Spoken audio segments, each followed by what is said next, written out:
Macam nak happy bila ada masalah? Siapa ajar masalah kena sedih? Kau belajar daripada mana? Daripada drama. Drama memang kena buat macam tu sebab ingin menunjukkan orang tu tengah ada masalah. Sebab kau ambil apa dia orang bagi. Sebab kau tak pernah ada rules untuk diri kau sendiri. Aku ada masalah, aku happy je biasa. So what? Kau ada masalah ke dalam hidup? Ada. Saya bukan robot. Saya pun manusia, ada masalah. Cuma saya dah sampai level macam ni. Masalah apa pun dia tak boleh ganggu saya punya mood.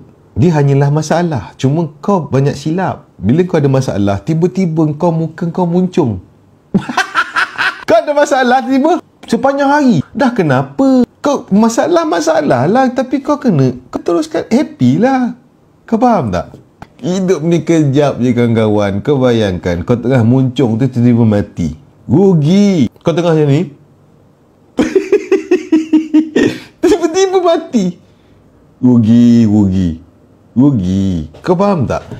Kita semua ada masalah. Tapi masalah kan masalah. Kita hanya perlu cari solution. Tapi bukan kita kena macam masam. Kena tak ada mood. Compang-campingkan baju. Rambut usum masai. Untuk apa? Sepatutnya ketika kau ada masalah, lagi kau kena handsome. Logik tak? Ramai orang terbalik. Ada masalah je. Baju kemeja pakai dengan seluar track lah. Langsung tak kena baju kemeja kotak-kotak. Seluar track suit. Lepas tu pergi mandi kat kedai minum teh di sini melekat apa ni buih-buih kat bibir. Apa benda ni? Sama macam wanita pun.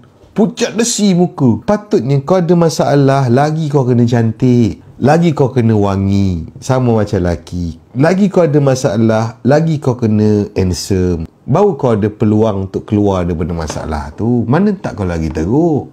Faham tak? Kau salah guna ni, emosi kau salah letak tempat. Drama ajar macam tu. Filem memang ajar rosakkan otak kau orang. Hilang stres ambil dadah macam mana bro? Kalau nak hadap orang ni, sama dia. Mula-mula dia ada masalah. Lepas tu dia isap dadah, dia ada masalah baru. Lepas tu dia ada masalah next masalah. Memang penuh dengan masalah je lah. Nak buat macam mana? Kita kena doa je lah untuk dia. Ada orang dia masalah je minum air daun semalu. Minum toddy. Tak, lepas kau mabuk kan, kau bangun, kau still ada masalah. Tapi kali ni kau bangun dengan kau sakit kepala. Untuk apa? Faham tak? Lebih kau pergi lari ataupun kau angkat weight. At least walaupun kau ada masalah, kau still develop kau punya physical.